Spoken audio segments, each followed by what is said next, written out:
प्यारे बच्चों, आइए आज हम हिंदी की पाठ्य पुस्तक नव भारती का पाठ 18 चेतक पढ़ें। बच्चों, चेतक कविता के रचनाकार श्याम नारायण पांडे जी हैं। उनका जन्म 1907 में उत्तर प्रदेश के आजमगढ़ में हुआ था। अपनी प्रारंभिक शिक्षा के बाद इन्होंने काशी से संस्कृत भाषा में अध्ययन किया। अपने जीवन काल में इन्होंने 4 उत्कृष्ट महाकाव्यों की रचना की, जिनमें हल्दीघाटी और जौहर सर्वाधिक लोकप्रिय रहे। हल्दीघाटी की रचना के लिए इन्हें उस समय के सर्वश्रेष्ठ सम्मान देव पुरस्कार से सम्मानित किया गया। वर्ष 1991 में इन महान कवि की मृत्यु से पूरा काव्य जगत शोकाकुल हो गया। इनकी प्रसिद्ध कृतियां हैं हल्दीघाटी, जौहर, जय पराजय, शिवाजी आदि। आइए शब्दार्थ देखें। रण, युद्ध, विकराल, भयानक, चौकड़ी, छलांग, बाघ, लगाम, निशंग, तलवार, है घोड़ा, नद, नदी, वज्रमय, पत्थर के समान कठोर, दंग, चकित, आश्चर्य में पड़ा हुआ, टाप, घोड़े के पैर की आवाज, अरि, शत्रु बैरी, निर्भीक, निडर, मस्तक, माथा, निराला, अनोखा, पाला, सामना। आइए इस कविता के मूल भाव को जानें। प्रस्तुत कविता में कवि श्याम नारायण पांडे ने महाराणा प्रताप के घोड़े चेतक की वीरता का बखान किया है। चेतक अपने स्वामी महाराणा प्रताप के प्रति इतना वफादार रहा है कि उनके लिए उसने अपने प्राण भी न्यौछावर कर दिए। आइए कविता पढ़ें। रण बीच चौकड़ी भर भर कर चेतक बन गया निराला था। राणा प्रताप के घोड़े से पड़ गया हवा का पाला था। चौकड़ी भरना चलने का एक तरीका है जिसमें 4 पांव वाले जानवर हिरण अथवा घोड़े आगे के दोनों पैर और पीछे वालों को इकट्ठा मिलाकर ऊंची छलांग लगाते हैं, कूदते हैं। जैसे हिरण दौड़ता है, आगे के दोनों पैर और पीछे के दोनों पैरों को मिलाकर फिर छलांग लगाना चौकड़ी भरना कहलाता है। तो राणा प्रताप का घोड़ा रणभूमि में, युद्ध भूमि में चौकड़ी भर भर कर दौड़ता था, अर्थात अत्यधिक तीव्र गति से दौड़ता था, बहुत अधिक फुर्तीला था। राणा प्रताप के घोड़े से पड़ गया हवा का पाला था। ऐसा लगता है कि जैसे राणा प्रताप के घोड़े का हवा से पाला पड़ा हो, हवा से सामना हुआ हो अथवा हवा से मुकाबला हो रहा हो। उसके दौड़ने की गति मानो हवा को भी मात दे रही हो, इतनी तेज गति से वो घोड़ा दौड़ता था। गिरता न कभी चेतक तन पर राणा प्रताप का घोड़ा था, वह दौड़ रहा अरिमस्तक पर, वह आसमान का घोड़ा था। राणा प्रताप को कभी भी अपने घोड़े चेतक के तन पर कोड़ा नहीं मारना पड़ता था, अर्थात चेतक को दौड़ाने के लिए, उसमें गति लाने के लिए कभी भी उन्होंने अपने उस घोड़े चेतक पर कभी भी कोड़ा मारा हो। कभी भी उनके घोड़ा चेतक के तन पर नहीं गिरता था। वह दौड़ रहा अरिमस्तक पर, वह आसमान का घोड़ा था।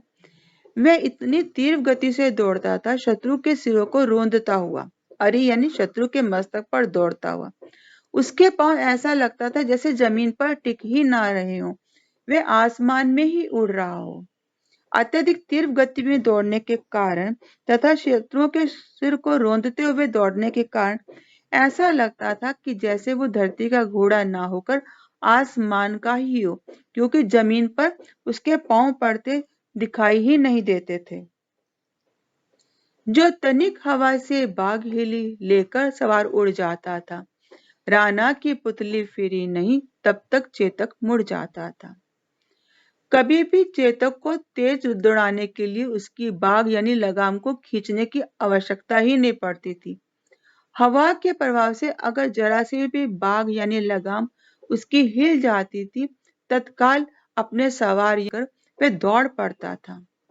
राणा की पुतली फिरी नहीं तब तक चेतक मुड़ जाता था।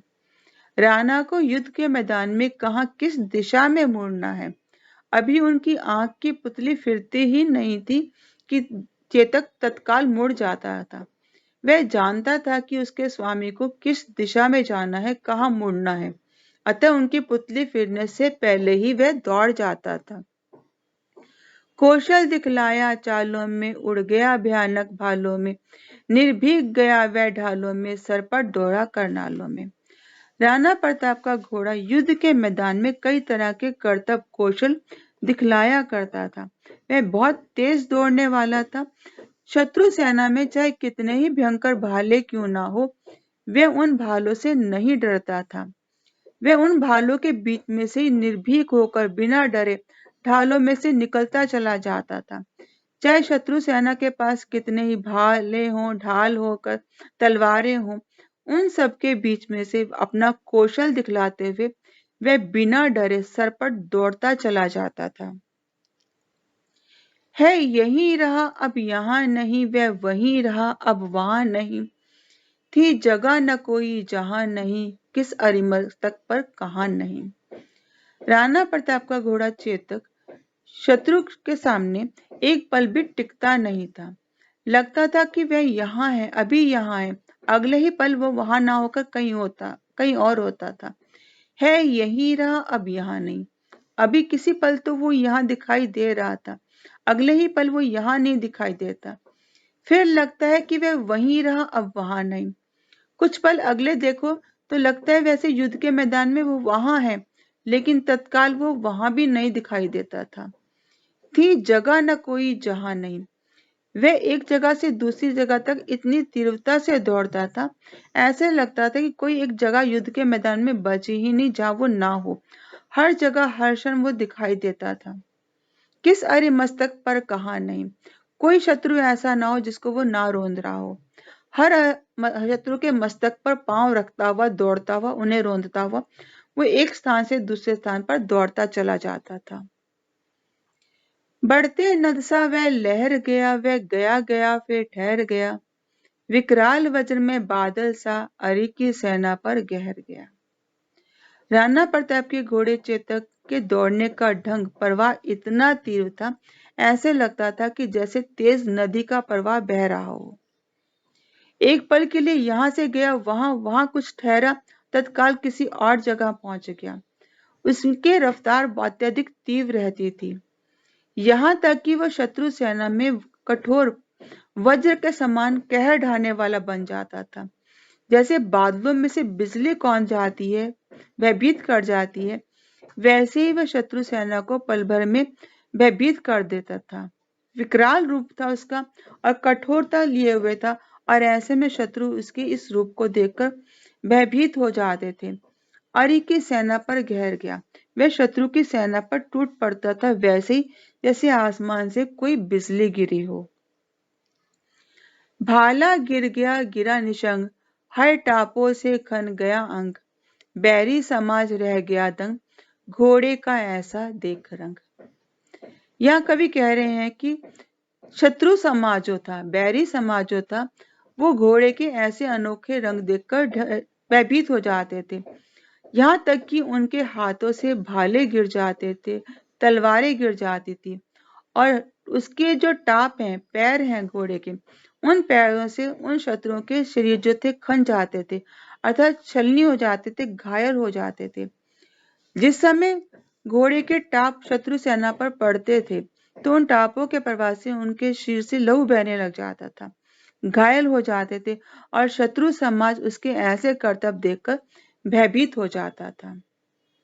कवि श्याम नारायण पांडे जी कहते हैं कि वास्तव में पशुओं में वफादारी जो होती है, निर्भीकता होती है, वह सब इस चेतक घोड़े में थी। वह वफादार था, वीर था और निर्भीक था। कहते हैं कि राणा प्रताप के घोड़े चेतक के मुख के ऊपर एक मुकुट लगाया जाता था जो सूंड के आकार का था। हालांकि यह प्रतीक था राणा प्रताप के प्रसिद्ध हाथी राम प्रसाद का। शत्रु को भयभीत करने के लिए। कहते हैं कि जिस समय उसने राजा मान सिंह पर प्रहार किया था, उस समय महाराणा प्रताप का घोड़ा ये मान सिंह के प्रहार से घायल हो गया था। लेकिन तो भी घायल होने के बाद भी चेतक अपने सवार को छोड़ता नहीं है। वो उन्हें 24 फुट चौड़े नाले को पार करवा के दूसरी ओर ले जाता है, अपनी स्वामी की रक्षा करते हुए युद्ध से दूर ले जाता है, और तब वो मृत्यु को प्राप्त होता है। तो चेतक जो था वो वफादार था, वीर था, और अपने स्वामी के लिए ही उसने अपने प्राण त्याग दिए थे। आइए अब इस कविता के अभ्यास कार्य को देखें। चेतक कौन था? चेतक महाराणा प्रताप का घोड़ा था। राणा प्रताप के घोड़े से किसका पाला पड़ गया था? राणा प्रताप के घोड़े से हवा का पाला पड़ गया था। ऐसे लगता था जैसे हवा से उसकी प्रतिस्पर्धा हो रही हो, प्रतियोगिता हो, या हवा का सामना वो कर रहा हो। अत्यधिक तीव्र गति से दौड़ता था कि हवा को भी पछाड़ दे। कविता की किस पंक्ति से पता चलता है कि चेतक बहुत फुर्तीला था? जो तनिक हवा से बाग हिली लेकर सवार उड़ जाता था, राणा की पुतली फिरी नहीं, तब तक चेतक मुड़ जाता था। अभ्यास कार्य 2। चेतक ने शत्रुओं का सामना कैसे किया? चेतक जो था नदी की लहर की तरह बहते हुए आगे बढ़ जाता था। कभी वह वज्र में पत्थर के समान टूट पड़ता था। ऐसा लगता था जैसे बादलों से कौंध रही हो बिजली, ऐसे बिजली की तरह वो शत्रु की सेना पर टूट पड़ता था। है यहीं रहा अब यहाँ नहीं, वह वहीं रहा अब वहां नहीं। पंक्ति का आशय स्पष्ट कीजिए। इस पंक्ति का आशय यह है कि राणा प्रताप का घोड़ा चेतक अत्यधिक फुर्तीला था। वह हवा की गति से भी तेज दौड़ने वाला था। पल भर के लिए वो यहाँ लगता, अगले ही पल वह वहां नहीं होता था। फिर वहां दूसरी जगह देखो तो देखते देखते वो वहां भी नहीं रहता था। कोई एक जगह ऐसी नहीं होती थी जहां राणा प्रताप का घोड़ा दिखाई ना देता हो। शत्रु सेना क्या देखकर चकित रह गई? शत्रु सेना उसके कौशलों को देखकर भयभीत हो जाती थी, दंग रह जाती थी। उसके ऐसे करतब को देखकर शत्रुओं के हाथों से भाले गिर जाते थे, तलवार गिर जाती थी, यहाँ तक कि उनके जो शरीर जो थे वो भी छिलने हो जाते थे, घायल हो जाते थे। और उसके ऐसे सारे कौशल को रूप को देखकर शत्रु सेना जो थी चकित रह जाती थी। अभ्यास कार्य 3।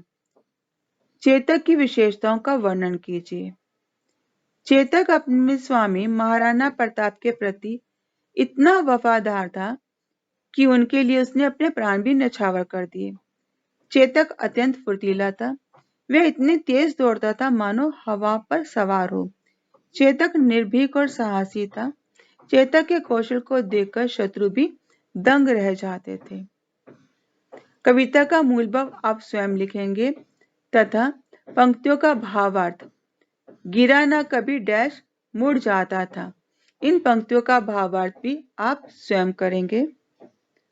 आशा है आपको कविता चेतक समझ में आ गई होगी। धन्यवाद।